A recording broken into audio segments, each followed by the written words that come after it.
Tervist jälle kõigile, kes siin esimest korda on. Mina olen Ivo ja täna siis mõtlesin, et teen sellise video, et mis mina teeks, kui ma oleks algaja ja läheks alles praegu trenni. Ja selline idee tuli mul siis sellepärast, et eks mul aja jooksul ikka on siin küsitud minu käest, et kuule, tee mul kava ja aita mind ja pole kunagi jõusaalis käinud. Ja mis ma tegema peaks, ma ei tea ühtegi masinat ja nii edasi ja nii edasi. Aga kuna see ei ole nagu minu põhitöö ja ega ma ei jõua sellega eriti tegeleda ja paljud tahavad nagu tasuta ka seda abi saada, siis milleks jõua seda maailma päästa, on ju. Nüüd ma olen nad viisakalt edasi suunanud siin mingite treenerite juurde, kes neid kavasid niimoodi teevad. Nii ja paar nädalat tagasi juhtus siis jälle selline lugu, et üks vana töökaaslane ja tuttav mul selline küsis ka mult abi ja ütlesingi talle, et kurat, et sellised nii kiired ajad ja nii palju tegemist ja eks ta pakkus mulle tasu ka, aga lihtsalt kahjuks ei jõua. Ja okei, aga ma ütlesin talle, et kuule, aga ma olen mõelnud, et sellest võiks tegelikult video teha. Ja ta oli ka nõus ja nii ma siin istun nüüd siin kaamera ees ja loodan, et äkki kellelgi teisel on ka sellest kunagi kasu. Nii. Ja mainiks kohe ära, et asi siis on selline, mis nagu minu peas toimub ja mida mina teeksin trennis, kui ma läheks nüüd sinna esimest korda ja mida ma võib-olla laseksin umbkaudu kellelgi teha, on ju, seal trennis, kui ta minult nõu küsiks ja kui mul oleks aega teda aidata. Ja mingi huvitav, mis teil siin teevad, mingid tipptreenerid ja teie mingid hullud iidolid, mingid Lazar, Angelovid ja Kiivikased ja Orkud ja kes need kihvtid vennad meil kõik siin on, et kui te tahate nende kavasid ja asju ja need on kõik kõvad ärimehed ka ja minge makske neile seal mingi 200 kuni 500 euri kuus ja tulevad teile need imekavad ja imetoitumised ja imeasjad, millega te siis kõik oma unistused saavutate ja varsti siin Lamborghiniga mööda tänavat mööda kihutate. Nii, aga mina panen siia oma tagasihoidliku sellise väikse mõtte ja kuidas mina siis asju teeks, on ju. Nii, aga okei, aitab mulast. Lähmegi kohe siis selle kava juurde ja hakkame asjaga pihta. Nii, ja üks asi veel, et mõni võib-olla naerab kindlasti selle peale, aga ma olen päris palju saanud lahti seletada, et mis tähendab üks seeria ja mis tähendab kordus ja mis see 3x10 on ja mis see 4x8 on ja okei, et seletan kiiresti sellega ära, et üks kordus siis on põhimõtteliselt mingi harjutus ja siis üks sooritus, näiteks kui sa tõstad seal kangi ühe korra üle pea või teed seal ühe küki või mis iganes, et see on siis üks kordus. Ja üks seeria on siis see, kui võtad ja teed seda ühte kordust siis mingi 10 korda näiteks. Ja ongi, et kui mingi kava on kirjutatud tavaliselt 3 korda 6, siis see tähendabki seda, et on 3 seeriat ja 6 kordust. Või siis 4x10 ongi, et 4 seeriat ja 10 kordust. Vot selline lugu ja lähme siis ikkagi edasi treenikava juurde ka ja vaatame, mis harjutused ma siin niimoodi järjest kirja siis saan. Põhimõtteliselt mina teeks kindlasti mingi 10-15 minutit seal aeroobset soojenduseks, kas siis jooksulindil natuke kõnniks või seal on neid igasugu masinaid kõvasti, et see siis soojendaks üles ilusti juba jalad, mille peale ma siis kohe lähekski. Ja siis ma otsiks saalist üles sellise masina nagu jala ette tõstete masina või siis jalapressi. Ja põhimõtteliselt seda ma siis teeks esialgu vast 3 seeriat ja seal kuskil 10 kuni 12 kordust.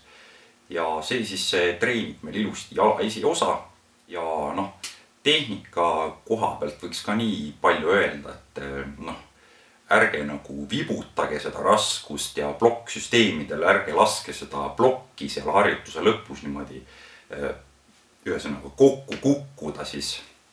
Ja jalapressil kindlasti ärge lükkake põlvesid lukku, et see väike selline põlvele selline kõverdus võiks ikkagi sisse jääda.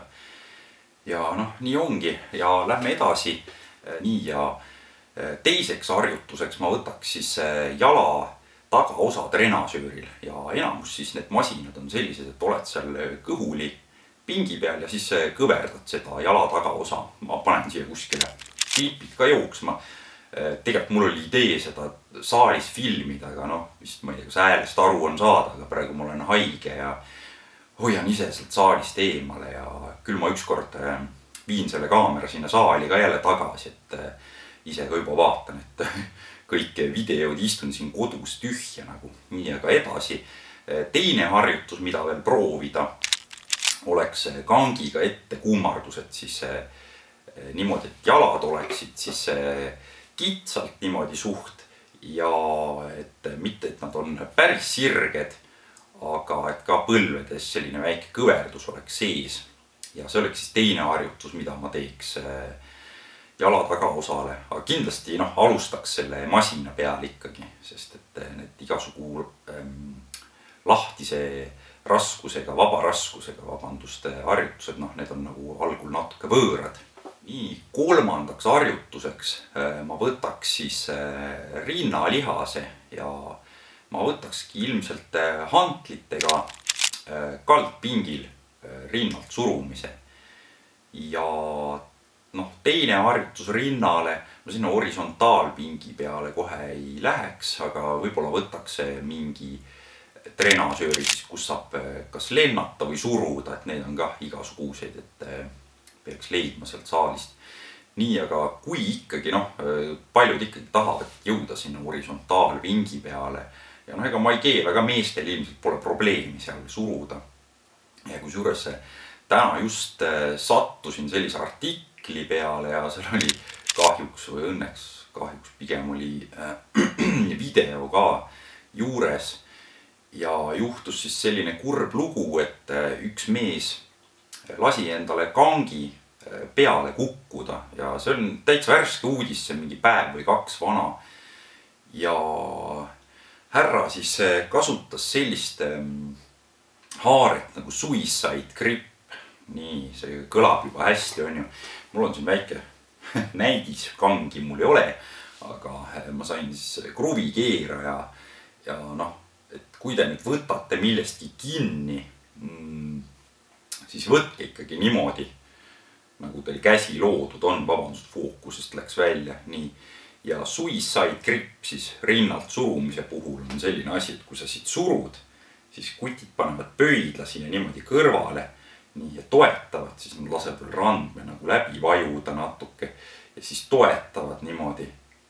Ja sellel härral siis juhtuski selline asi, et tema kasutas sellise haaret ja see kang lihtsalt libises kuskil siin vahepeal tal käest ära ja kukkus kogu oma raskuse kõigega kurvalt siia rinna peale.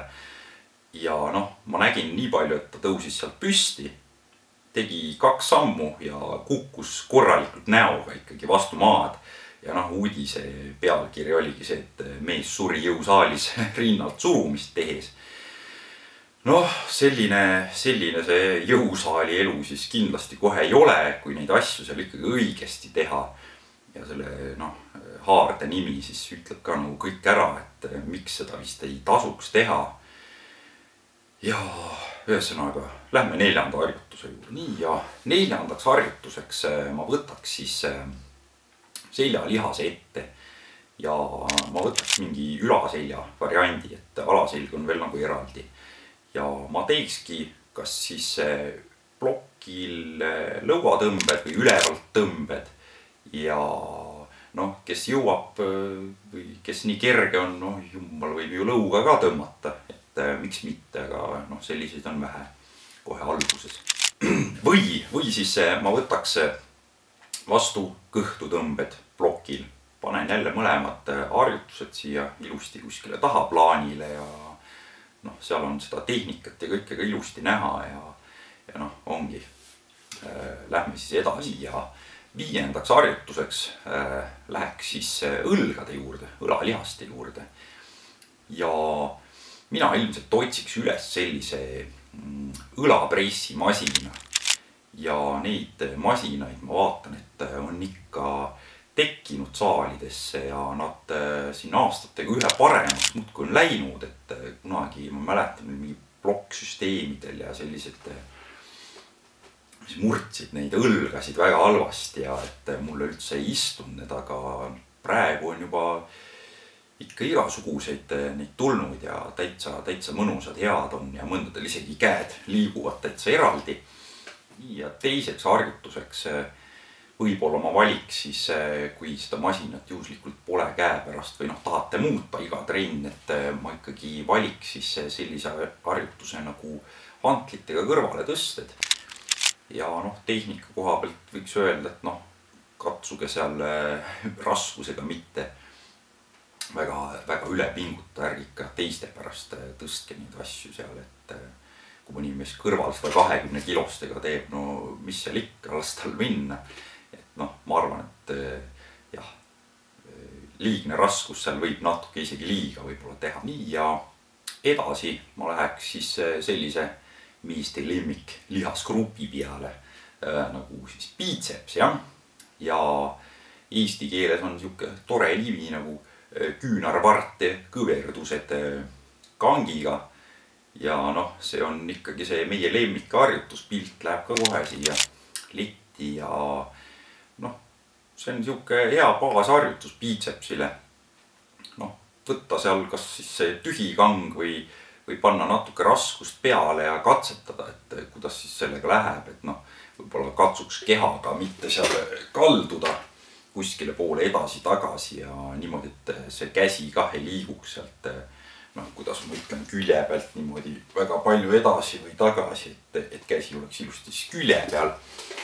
Ja selline harjutus, et noh, ma ei tea, ma selle bicepsile ei ütlekski mingit teist harjutust siin kohe, et noh, algajal palju seal vaja on, et selline kõva baasharjutus ikka, mida kasutatakse algajast kuni profini välja, et noh, jah, ma jääkski alustuses kindlasti selle juurde. Nii, edasi võtaks triitsepsi, siis käe see teine pool ja kui te arvate, et see biceps nüüd jube tähtis on, härrad ja prouad algajad, prouad ilmselt pohhui, need ei taha kuradi suuri käsi endale. Aga härrad algajad siis teile teadmiseks, et 2/3 käe siis nii-öelda läbimõõdust või tähendab ümbermõõdust, vabandust, moodustab ikkagi triitseps ja suur triitseps teeb teil selle käe ikka palju jämedamaks ja see on ikka ka väga oluline lihas. Nii, ja sellele siis ma teeks kas plokil äkki köiega alla surumist näiteks, kas siis, noh, kas köiega või siis sellise pulga või kangiga nii-öelda. Või siis on kah tekkinud viimastel aastatel sellised väga head trenasöörid, mis siis imiteerivad seda rööbaspuudel surumist. Ja ongi, et istud seal masina peal ja lihtsalt surud seda masinat nii-öelda alla siis. Ja ma ei tea, kas ma nüüd selle masina kohta tähendab siin leian ühe video, kas mul seda on, aga eks ma katsun kas või mingi pildi siis panna sellest on ju. Järgmiseks harjutuseks siis ma arvan, et ma võtaks siis säärelihased ja harjutus siis äkki oleks kas seistes mingi sääreharjutus või siis istudes trenasööril. Neid trenasööre on ka erinevaid ja noh, säärel on väga lihtne, tõused oma pöia peale seal püsti ilusti ja lased alla venitusse nii palju kui läheb. Minul üks jalg näiteks ei taha üldse minna, see käis seal ilusti mootorratta all ära kunagi ja väga ei paindu. Et vahepeal ma kasutangi ka sellist varianti, et ma treenin sääri eraldi, et ma teen paremat jalga ja vasakut siis eraldi. Ja noh, ma tunnetan neid hoopis teistmoodi. Ongi, et neid on hea eraldi ka treenida.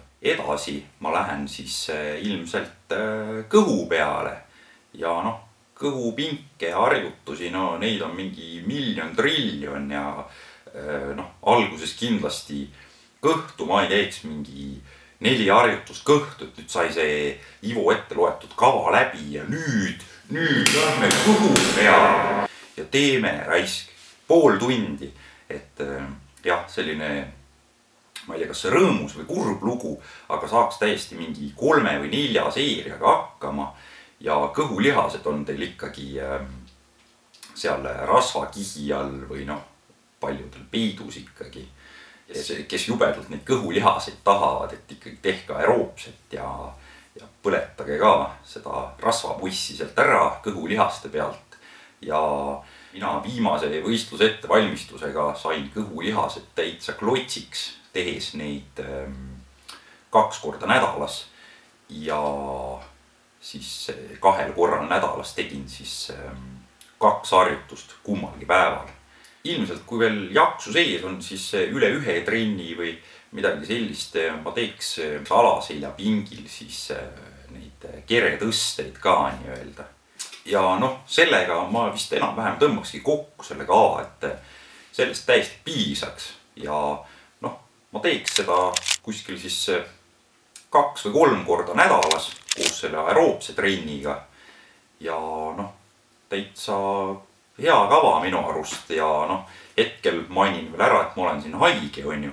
Kui ma nüüd lähengi uuesti saali tagasi, kui mul on juhtunud, et ma siin haige olen, siis ma võtan ise ka samalaadse kava umbes ette ja teengi terve keha trennid esimene nädal tavaliselt. Et ma ei lähe kohe seal jalad, rind ja selg, et ma jaotan neid niimoodi ära. Ja näiteks minul elukaaslane tegi seda kava ilusti nüüd kas 4 kuud või midagi seal ja tema võttis julgelt alla seal ikka mingi 6 kilo või 8 kilo ja oli siin näiteks ka lapse ootel ja noh, me muidugi tegime selle kava natuke lihtsamaks talle selleks ajaks, aga seal ta ka ilusti hoidis oma kaalunumbri ja kõik kontrolli all, et noh, sugugi ei ole paha kava see. Vot, et julgen soovitada, härra Ivo soovitab. Nii, aga see siis olekski selline tore video sellest, mida mina teeksin siis jõusaalis ja mida teie teete, noh, eks te seda ise teate. Tõmbaski siit otsa kokku, järgmise video üritaks juba nädala pärast jälle teha. Ma olengi nüüd üritanud siin sellist väikest joont hoida, et tõmbaks ikka nädalas 1 video üles ja mulle täitsa meeldib see. Kui teile siis meeldis see video, siis võite laiki panna. Kui meeldib, noh, seal on teine nupp ka. Ja noh, kui tahate järgmist videot näha, alati on subscribe'i nupp seal olemas, seal kõrval on väike kelluke. Seda võite vajutada, siis kindlasti saate seal teavituse ka. Ja ega siin ei olegi midagi. Loodetavasti nädala pärast juba näeme järgmises videos ja mina tõmbangi siit otsad kokku ja nägemist.